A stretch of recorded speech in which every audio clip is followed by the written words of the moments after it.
പ്ലാച്ചിമടയിൽ Coca Cola company വന്നപ്പോൾ ജനകീയ സമരത്തിലൂടെ അത് പൂട്ടിച്ച നാട്ടിലാണ് വലിയ മദ്യനിർമ്മാണ യൂണിറ്റ് വരുന്നത്. പ്ലാച്ചിമടയോട് ചേർന്നുകൊണ്ടുള്ള പ്രദേശത്ത് ഒരു മദ്യനിർമ്മാണ കമ്പനി തുടങ്ങാനുള്ള പ്രാരംഭ പദ്ധതികൾ ആരംഭിക്കുമ്പോൾ മലിനീകരണം, കുടിവെള്ള പ്രശ്നം പോലുള്ള പ്രതിസന്ധികളെ എങ്ങനെ മറികടക്കാനാകുമെന്നും പറയേണ്ടത് സർക്കാരിന്റെ ഉത്തരവാദിത്തമാണ്.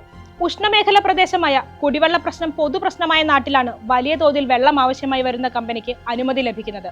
ഭൂഗർഭജലം അടക്കം വറ്റിക്കുന്ന തരത്തിലേക്ക് ഇത് നീങ്ങുമെന്ന ആശങ്കയുമുണ്ട്.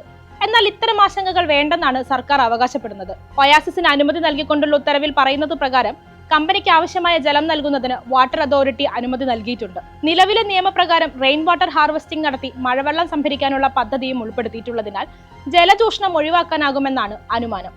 മാലിന്യങ്ങൾ കുറയ്ക്കുന്ന സീറോ ഡിസ്ചാർജ് ടെക്നോളജി ഉപയോഗിച്ചായിരിക്കും കമ്പനി പ്രവർത്തിക്കുകയെന്നും സർക്കാർ അവകാശപ്പെടുന്നുണ്ട്.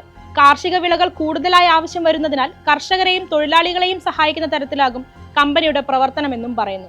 എന്നാൽ LDF സർക്കാർ അധികാരത്തിൽ വന്നതിന് ശേഷം ആദ്യമായാണോ ബ്രൂവറിക്ക് അനുമതി നൽകുന്നത്? അല്ല.